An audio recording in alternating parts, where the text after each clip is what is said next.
Good morning student. मैं ममता शर्मा आदर्श बाल निकेतन उच्च माध्यमिक विद्यालय में हिंदी अध्यापिका आप सभी बच्चों का हिंदी ऑनलाइन क्लास में हार्दिक स्वागत करती हूँ। सर्वप्रथम मैं आप सभी बच्चों को आज आपके सेकेंड यूनिट टेस्ट है उसके लिए शुभकामनाएं देती हूँ। ऑल द बेस्ट कहती हूँ। सभी बच्चों का पेपर है वो बहुत अच्छा हो, बहुत अच्छे से आप अपनी जो आपने अपने पेपर की तैयारी कर रखी है। Good morning ma'am. मॉर्निंग बेटा। Good morning Gauri Devi. Good morning ma'am. Good morning ma'am. Good morning बेटा, very good morning. All the best सभी बच्चों को। आपका पेपर है जो आपकी क्लास का आज इंग्लिश का पेपर है ना आप लोगों का? आज इंग्लिश का पेपर है ना? Yes ma'am. हाँ, तो तैयारी कर यस लिया आपने? मैम। तैयारी कर लिया आप लोगों ने? Yes ma'am. हाँ, तैयारी कर ली ना? अच्छे से आप अपने यस और मैम। फिर आप अपना जिस टाइम आपकी क्लास होती है ना उसी टाइम आपका पेपर यस मैम। आएगा। जिस टाइम क्लास का टाइम होगा ना उसी के अकॉर्डिंग सारे सब्जेक्ट के जो पेपर हैं वो वैसे ही आएंगे। जैसे जैसे टाइम होता जाएगा ना जिस सब्जेक्ट का जैसे मेरे पीरियड आता है 6 में, कल जैसे तो मेरे पीरियड के टाइम ही पेपर होगा, तो ऐसे आपके पेपर होंगे। आप बहुत बढ़िया से कीजिएगा। सभी बच्चों को ऑल द बेस्ट। आज हम अपना जो वसंत है भाग 1 उसमें अपना जो सेकंड और थर्ड जो पाठ 2 और 2 जो 3 आएंगे उसका अभ्यास कर लेते हैं। सबसे पहले मैं आप सभी बच्चों को बता दूं कि आप हर चैप्टर को सेकंड और थर्ड जो दूसरा और तीसरा पाठ आपके आ रहा है उसके आप अच्छे से उसको रीड करेंगे, उसको पढ़ेंगे अच्छे से। 4-5 बार पढ़ने के बाद में आप देखोगे कि आपको पूरा चैप्टर लर्न हो गया। अगर आपने यस चैप्टर मैम। पढ़ा है, चैप्टर पढ़ लोगे तो आपको कहीं कोई दिक्कत नहीं आएगी। चैप्टर पढ़ लेंगे तो उसमें से ही तो आएंगे ना, गूगल फॉर्म ऐप पे जो छोटे छोटे एबेसेदा वाले क्वेश्चन आएंगे, प्रश्न आएंगे, उसी में से आएंगे ना। तो उसमें आप चैप्टर पढ़ लेंगे तो फिर आपको कोई दिक्कत ही नहीं आएगी क्योंकि प्रश्न उसमें से ही बन के आएंगे। जैसे 10 नंबर के अब उसमें गूगल फॉर्म ऐप पे आएंगे, लिंक आएगा, आप लिंक को खोलोगे तो अपना नाम लिखोगे। जैसे आपने फर्स्ट यूनिट टेस्ट दिया था ना वैसे ही प्रक्रिया है। फिर आप जब एक लिमिट टाइम रहेगा उसके बाद में वो लिंक आपके पास से गायब हो जाएगा, इसलिए बड़े ध्यान से और सावधानी से कीजिएगा अपने प्रश्न। अब इसमें आपके जो जैसे बहुविकल्पीय प्रश्न आएंगे गूगल फॉर्म ऐप से सेकंड चैप्टर से, जैसे मान लीजिए उसमें आ गया कि देखो देखो कैसी लग रही है, पंक्ति के द्वारा किसकी ओर संकेत किया गया है। अगर हम आपने चैप्टर को अच्छे से रीड किया है, अच्छे से पढ़ा है तो आप उसका उत्तर दे सकोगे क्योंकि जो ऑप्शन में आएंगे अ ब स द, तो पहला ऑप्शन होगा डॉक्टर साहिबा की ओर, दूसरा होगा लेखिका की छोटी बहन की ओर, तीसरा स्वयं लेखिका की ओर और चौथा लेखिका की माँ की ओर। तो देखो देखो कैसी लग रही है, पंक्ति के द्वारा किसकी ओर संकेत किया गया है? लेखक की कौन थी? स्वयं लेखिका की ओर संकेत किया गया ना। हमने चैप्टर में पढ़ा था कि उसको लेखिका को क्या कह रहे हैं कि तेरी सूरत लगी कंजूर लंगूर जैसी, हमने पढ़ा था ना। देखो आप जब यस चैप्टर को मैम। पढ़ेंगे तो आपको देखेगा कि वैसे जो 8 नंबर पे है, ये जो 8 नंबर पे हमारा जो पाठ का भाग है उसमें देखो वैसे डॉक्टर साहब ने पूरा आश्वासन दिया था लेकिन चश्मा तो अब तक नहीं उतरा, नंबर बस कम ही होता रहा। मैं अपने में आप में इसकी जिम्मेवार हूँ। जब आप दिन की रोशनी को छोड़कर रात में टेबल लैंप के सामने काम करेंगी तो इसके अलावा और क्या होगा। हाँ, जब मैंने पहली बार चश्मा लगाया तो मेरे चचेरे भाई ने मुझे छेड़ा, देखो देखो कैसी लग रही है। तो किसने किया था लेखिका की कि देखो देखो कैसी लग रही है, पंक्ति के द्वारा किसकी ओर संकेत किया गया है। अब हमने इसको पढ़ लिया तो पता लग गया ना, खुद लेखिका की ओर कि देखो देखो कैसी लग रही है। ये किसकी ओर किया गया है? कृष्णा सोबती जो इस चैप्टर की लेखिका है उसकी ओर संकेत किया गया है क्योंकि उसके लेखिका के चश्मा लग गया था क्योंकि वो रात में टेबल लैंप के सामने अधिक काम करती थी, तो उनके भाई है वो उन्हें चिढ़ा रहे थे। तो इस प्रकार से प्रश्न आएंगे। जैसे फिर एक एक और एग्जाम्पल बता दूं, जैसे आएगा शनिवार सुबह से ही, लेखिका की नाक में किसकी गंध आने लगती थी? कि शनिवार की जो सुबह रहती थी उसमें ही लेखिका को किसकी गंध आने लगती थी? अब आपको ऑप्शन आएंगे कि सरसों के तेल की, या फिर कैस्टर ऑयल की, या फिर ऑलिव ऑयल की, या फिर घै, है और गै दोनों। तो अब आपने चैप्टर पढ़ा होगा तो आप फटाफट इसका उत्तर दे दोगे, लेकिन यदि आपने चैप्टर नहीं पढ़ा तो आप इसका उत्तर नहीं दे पाओगे, क्योंकि चैप्टर 6 जो चैप्टर है अपना उसके 6 नंबर पेज पे और थर्ड जो पैराग्राफ है, फोर्थ जो पैराग्राफ है उसकी फर्स्ट लाइन है कि हर शनिचर को हम ऑलिव ऑयल और कैस्टर ऑयल पीना पड़ता था। यह एक मुश्किल सा काम था और शनिवार को सुबह से ही नाक में इसकी गंध आने लगती थी। यानी ऑलिव ऑयल और कैस्टर ऑयल दोनों में से पीना पड़ता था, इसलिए इसका उत्तर है और गै दोनों हो जाएगा। इस तरीके से आपको उत्तर देना है। समझ में आ गया ना कि किस तरीके से उत्तर देना है आपको Yes, बहुविकल्पी ma'am. में? जो सही उत्तर होगा उस पे आप टिक लगा दोगे कि ये सही Yes, आंसर है। ma'am. फिर जो प्रश्न उत्तर आएंगे जो लिखित आपके, उसका हम फिर पुनः अभ्यास कर लेते हैं। कि पहला प्रश्न है अपना कि लेखिका बचपन में इतवार की सुबह क्या क्या काम करती थी? इतवार यानी रविवार, जिसे आप संडे भी कहते हैं, कि उस दिन लेखिका क्या क्या काम करती थी?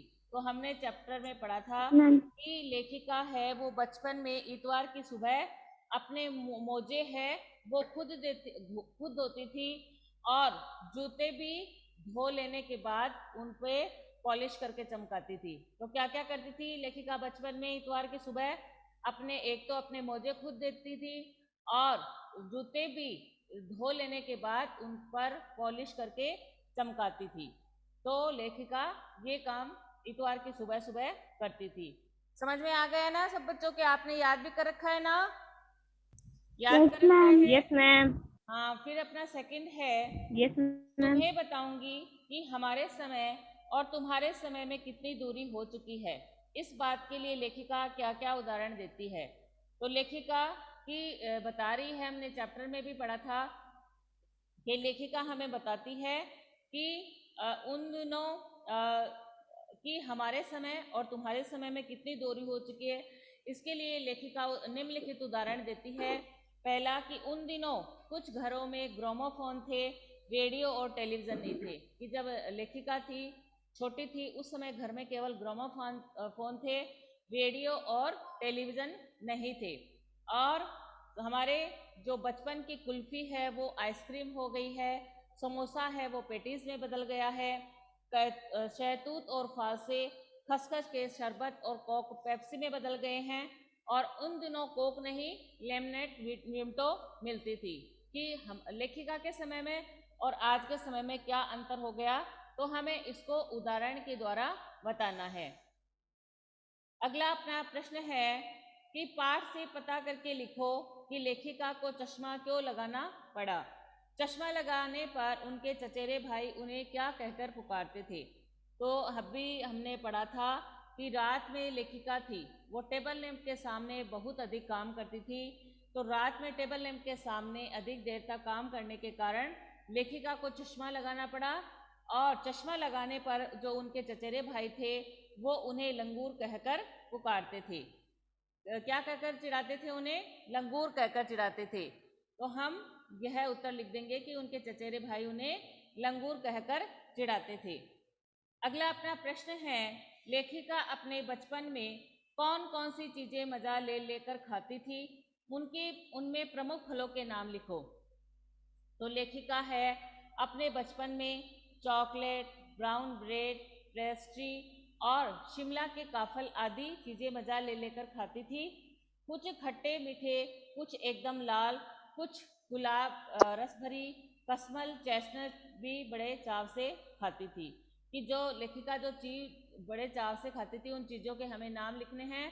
हमने चैप्टर को भी पढ़ा था कि लेखिका बचपन में चॉकलेट खाती थी, ब्राउन ब्रेड खाती थी, पेस्ट्री खाती थी, और शिमला के जो काफल थे वो भी मज़ा ले लेकर खाती थी, और कुछ एकदम खट्टे मीठे, कुछ एकदम लाल, और कुछ गुलाबी रस भरी कसमल चेस्टन भी थे वो बड़े चाव से खाती थी।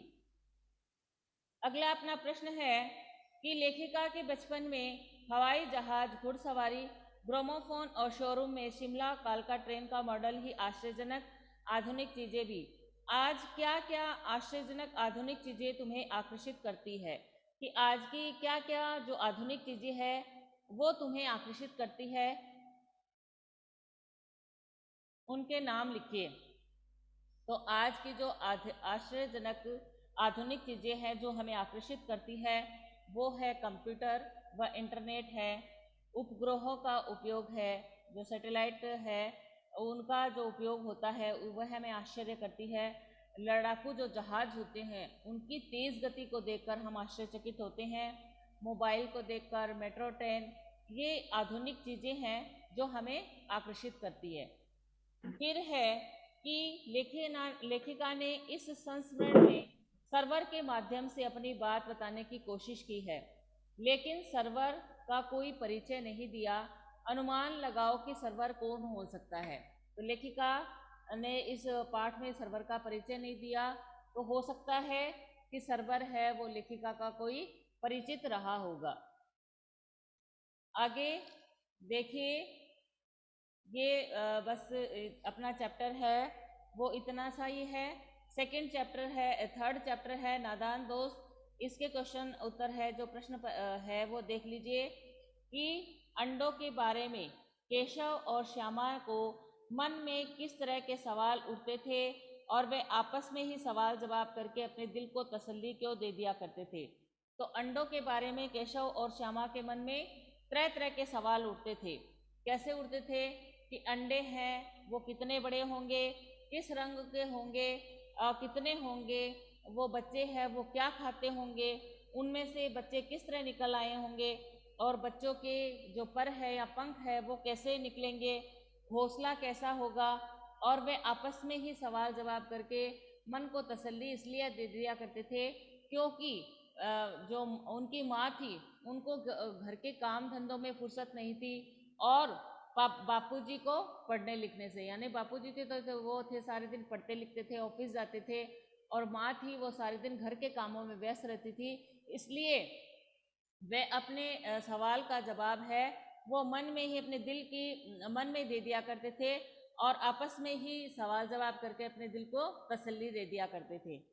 आगे है, केशव ने श्यामा से चिथड़े, टोकरी और दाना पानी मंगाकर कॉर्निस पर क्यों रखे थे। क्यों रखे थे? केशव ने श्यामा से चिथड़े, टोकरी, दाना पानी मंगाकर कॉर्निस पर इसलिए रखे थे क्योंकि वे अंडों की सुरक्षा करना चाहते थे। अंडों को वो तिनकों की चुभन से, धूप से और भूख प्यास से बचाना चाहते थे। इसलिए केशव ने श्यामा से चिथड़े, टोकरी और दाना पानी मंगाकर कॉर्निस पर रखे।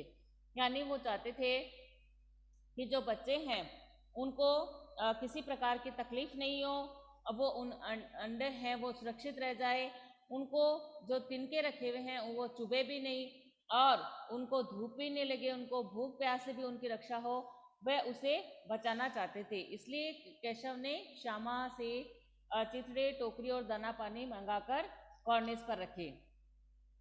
अगला प्रश्न है अपना, केशव और श्यामा ने चिड़िया के अंडों की रक्षा की या नादानी। तो हमने चैप्टर में पढ़ा था कि केशव और श्यामा ने चिड़िया के अंडों की रक्षा नहीं की बल्कि नादानी की, क्योंकि उन्होंने अंडों को छू लिया था जिससे अंडे खराब हो गए थे, और चिड़िया के अंडों ने उन्हें जमीन पर गिराकर नष्ट कर दिया था। क्योंकि वो दोनों केशव और श्यामा दोनों छोटे छोटे बच्चे थे, वे नहीं जानते थे कि अंडों को छू लेने से चिड़िया है वो उन्हें सेती नहीं है और उन्हें नीचे गिरा देती है। तो केशव ने तो क्या किया था कि अंडों की रक्षा करनी चाहिए थी, लेकिन उनसे एक भूल से बहुत बड़ी गलती हो गई, क्योंकि बच्चे थे और किसी से उन्होंने पूछा नहीं था कि छूने से अंडे खराब हो जाते हैं और फिर चिड़िया उन्हें सेती नहीं है, नीचे गिरा देती है, इस बात का उन्हें पता ही नहीं था। इसलिए केशव और श्यामा ने चिड़िया के अंडों की रक्षा नहीं की बल्कि क्या करी, नादानी करी। उन्होंने अंडों को छू लिया था जिससे अंडे हैं वो खराब हो गए थे, और चिड़िया ने अंडों को जमीन पर गिराकर नष्ट कर दिया था। इसलिए केशव और श्यामा ने चिड़िया की अंडों की रक्षा नहीं करी बल्कि क्या करी, नादानी की। अगला प्रश्न है अपना, केशव और श्यामा ने अंडों के बारे में क्या क्या अनुमान लगाए? यदि उस जगह तुम होते तो क्या अनुमान लगाते और क्या करते? कि केशव और श्यामा ने तो अंडों के बारे में क्या अनुमान लगाए थे कि अंडे हैं वो कैसे होंगे, कितने बड़े होंगे, क्या खाते होंगे, इनको चुभते होंगे, उनको धूप लगती होगी, इनको प्यास लगती होगी, वो ये लगा रहे थे ना अनुमान, हमने चैप्टर में पढ़ा। तो केशव और श्यामा ने अंडों के बारे में यह अनुमान लगाया कि अंडों से बच्चे हैं वो कैसे निकलेंगे, और जब बच्चे निकलने पर उन्हें जो दाना पानी है वो कौन देगा, उन्हें दाना पानी की ज़रूरत होगी, और बच्चों को धूप से कष्ट भी होगा। यदि हम केशव और श्यामा के स्थान पर होते तो हम अंडों को क्या करते, छूते नहीं, और बल्कि हाँ, जीव जंतु और धूप से उनकी रक्षा का उपाय अवश्य करते कि कोई जीव जंतु है दूसरे उन्हें नुकसान ना पहुंचा दे, उन्हें धूप नहीं लगे, उसकी रक्षा का उपाय है वो हम अवश्य करते। तो केशव और श्यामा ने जो अंडे को बारे में अनुमान लगाए थे वो पूछ रहा है लेखक, यदि तुम होते तो क्या करते?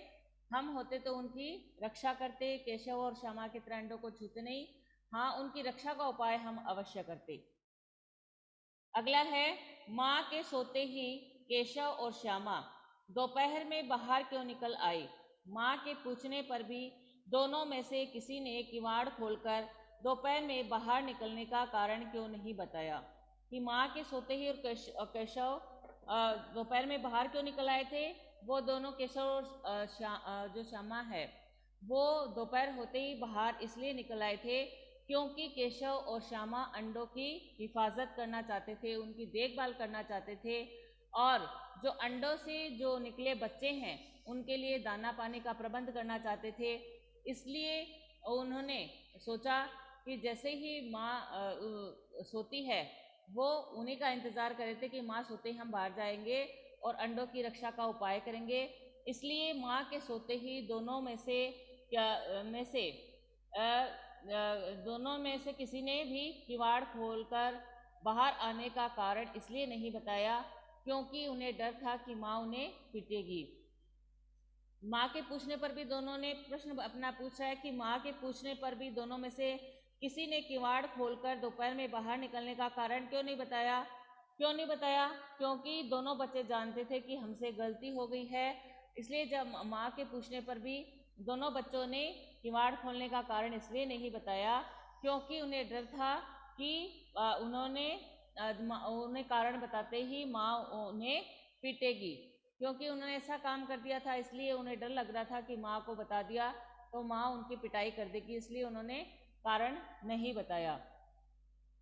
अगला है, प्रेमचंद ने इस कहानी का नाम नादान दोस्त रखा, तुम इसे क्या शीर्षक देना चाहोगे? कि प्रेमचंद जी ने जो ये कहानी लिखी है उन्होंने तो इस कहानी का नाम नादान दोस्त रख दिया, लेकिन अगर तुम्हें कहे तो तुम क्या रखोगे? तो हाँ, हम भी इस कहानी का नाम नादान दोस्त ही देना चाहेंगे। क्यों देना चाहेंगे? क्योंकि यह सबसे उचित शीर्षक है। यह उचित है कि वो उनके केशव और श्यामा उनके नादान थे, दोस्त थे, क्योंकि वो नहीं जानते थे कि अंडे छूने से खराब हो जाते हैं, इसलिए उन्होंने अंडों को छू लिया था और नादानी की थी। इसलिए यदि हमें भी कोई ये शीर्षक बताना चाहे कि इस कहानी का नया नाम दो तो हम इसका नादान दोस्त ही रखेंगे, क्योंकि केशव और श्यामा ने क्या किया था, अंडों की रक्षा करनी चाहिए थी, लेकिन उनसे नादाने से एक बहुत बड़ी गलती हो गई थी और उन्होंने अंडों को छू लिया था। अंडों को छू लेने के कारण चिड़िया ने उन्हें गिराकर है वो नष्ट कर दिया था। इसलिए हम इस कहानी का क्या नाम देना चाहेंगे? हम भी उसकी तरह, केशव और श्यामा की तरह नादान दोस्त ही इसका नाम है वो देना चाहेंगे। अब इसमें से अपने हैं जैसे और प्रश्न छोटे छोटे जो बन सकते हैं वो आपको थोड़े से मैं बता दूंगी कि चैप्टर में इस तरीके से बन सकते हैं कि चिड़िया देखने में उन दोनों को किसकी सुध नहीं रहती थी। चिड़िया देखने में उन दोनों को किसकी सुध नहीं रहती थी? तो किसे चिड़िया देखने में उन दोनों बच्चों को दूध और जलेबी खाने की भी सुध नहीं रहती थी। उनकी माँ जब उन्हें दूध और जलेबी खाने के लिए देती थी तो वह उनकी भी उनको शुद्ध नहीं रहती थी, क्योंकि उनका ध्यान था वो किसकी तरफ रहता था, केवल चिड़िया के बच्चों की तरफ, इसलिए उनको दूध और जलेबी खाने की भी फुर्सत नहीं रहती थी। ये प्रश्न ऐसे बन के आ सकते हैं।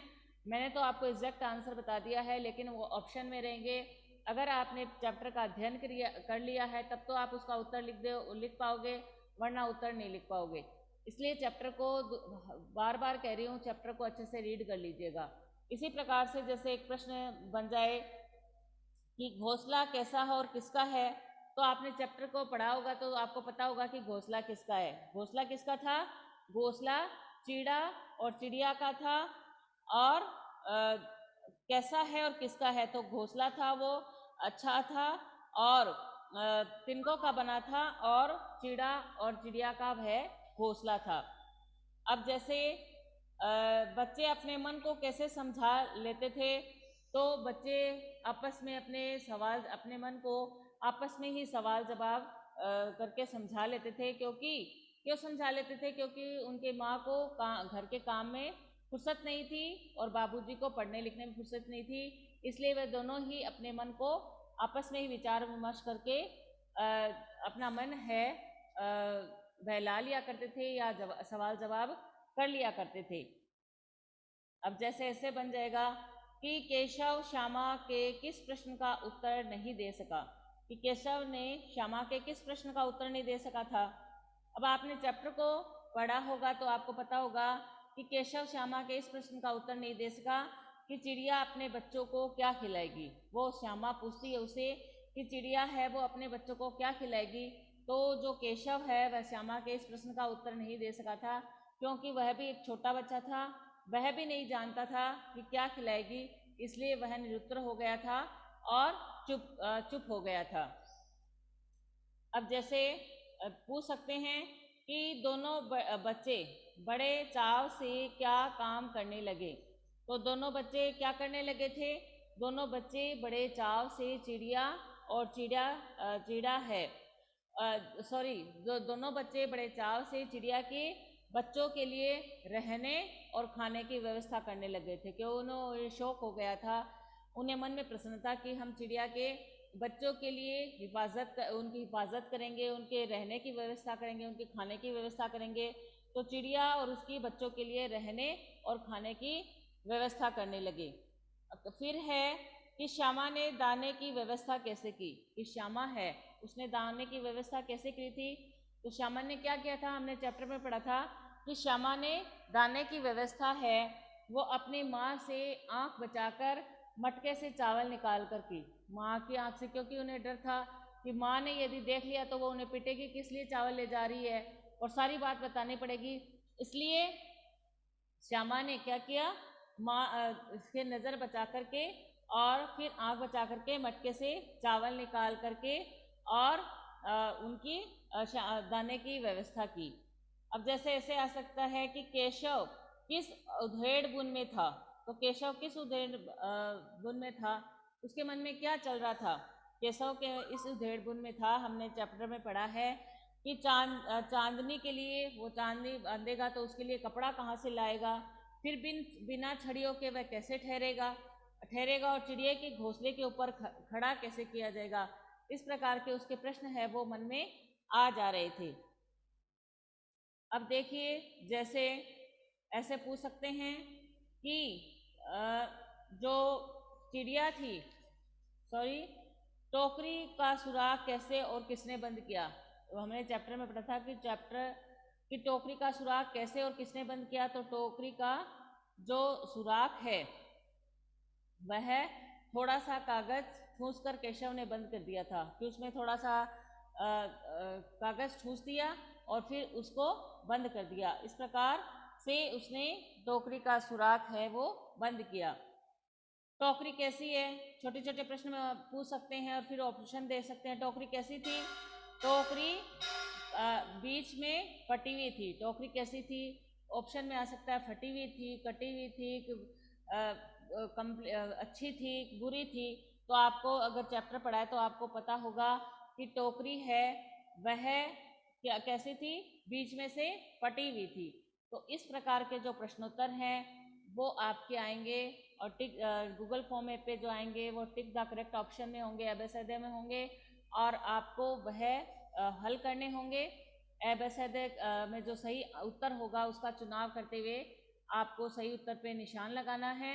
आप वसंत के भाग 1 से पाठ 2 और 3 को अच्छे से पढ़ेंगे, उनके प्रश्नोत्तर याद करेंगे, और व्याकरण में जो दोनों प्रार्थना पत्र दिए उन दोनों को अच्छे से करोगे, क्योंकि दोनों में से कोई भी आ सकता है, इसलिए आप अपनी तैयारी है वो अच्छे से करें।